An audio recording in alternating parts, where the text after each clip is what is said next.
So I meet this guy on Zeusk, and there's like all these other dudes that are trying to put the smack on the Angmeister, and for whatever reason, I was impressed with what a gentleman this guy is. I'm not gonna renege on that. He's a gentleman. So we got to talking, and first it was just, you know, these chats on Zeusk, and at one point during our correspondence, he wrote something about, "I want to hold you right now," or something, or, and then he put "too fast?" question mark. And I'm sitting there and I'm like,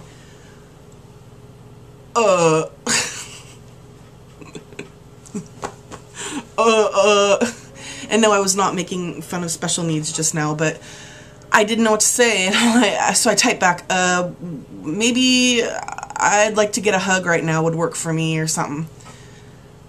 So we keep, you know, going on and on.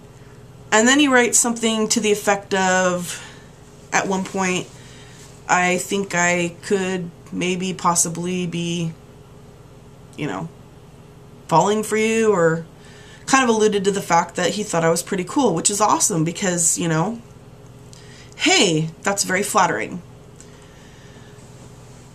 And then we started talking on the phone, and I, you know, the more I yammered, because I decided that I was just going to go full throttle, dude. Full on self-disclosure.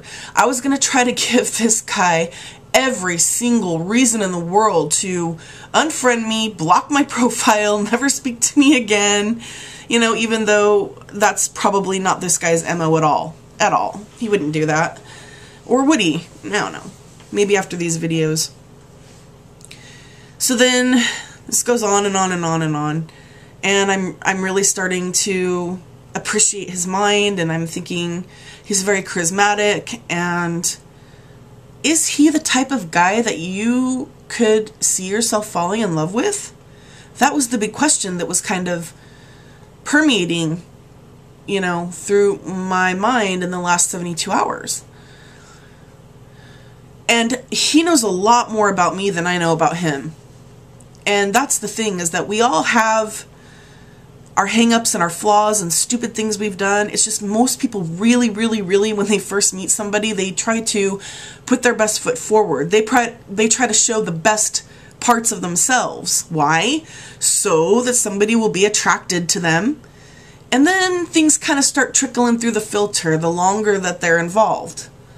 Well, now that I know you better, there's something you should know. Or I have to make a confession, or, you know, that's what humanoids do. Me, on the other hand, I was like, no, I'm going to give him the worst parts of everything I've been through, and I will not lie, I was a little worried. I was concerned at certain points with some of the things that would fly out of my mouth, and I would think, wow, you should have just gobbled that back up.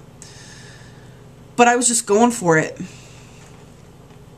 And he was very empathetic, and, you know, was pretty candid about, you know, you've been through a lot of stuff, and, you know, I mean, who wouldn't empathize about my story? It's really fucked. The F word, see, it's a noun, an adjective, a modifier, a qualifier. It's a good word.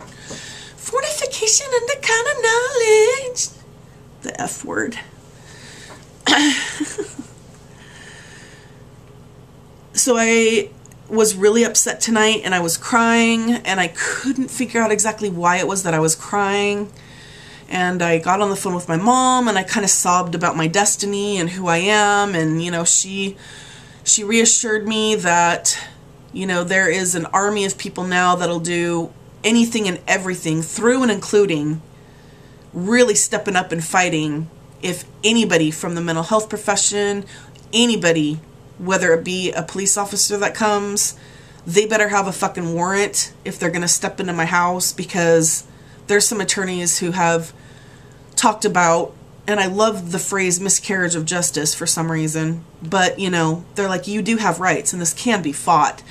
And, you know, the RCW 71.05.700, it gives mental health professionals, what it is the mental health professional can come out escorted by a police officer for their own protection if they think that they're dealing with somebody that, you know, could potentially cause harm to them or whatever. That was never really the case. I always let the police officers in. I mean, I was always like, you know, I'm sitting here accommodating officers, asking them if they would like some hot chocolate coffee or tea while they're sitting there throwing the rap down on me, dude. Yeah, at some point they read you your rights, but when the cops pick you up, I was never Mirandized. Mirandized, is that how you say it? No Miranda rights were, you know, because I'd committed no freaking crime. And so I'm talking to this guy about these pictures that I'm going to post because I'm like, you know, I really want you to see my full body and everything, because I wouldn't ever want to try to create an illusion of something that isn't so. I mean, I was thinking maybe he'll come up here, and if he comes up here, you know, he's going to see me, and I don't want him to be disappointed. I was forward thinking and throwing the you know, I was hypothesizing and considering things.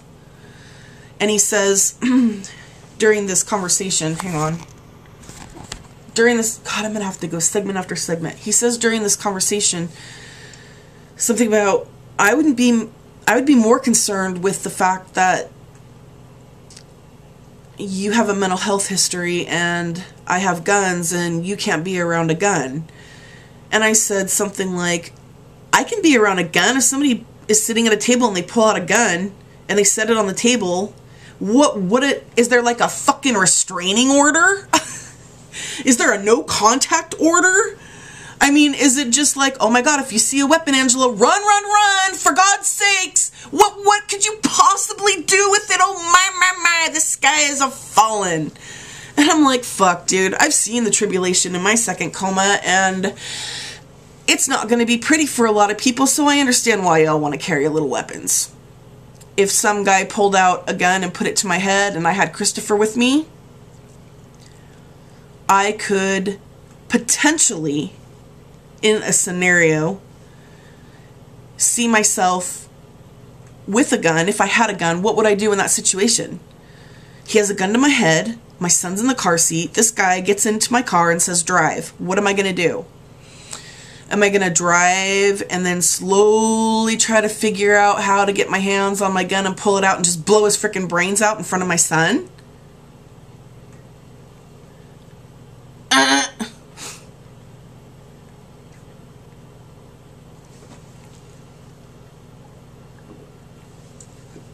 I don't think I could do it. I don't think that I could ever pick up a weapon and kill somebody. I don't think I have it in me, even being the mother that I am. Now, in different situations, people find themselves responding and doing things that they didn't think that they were capable of doing. Defending your family, protecting yourself, that's one thing. But when we have an epidemic of shootings in Chicago that are record-breaking,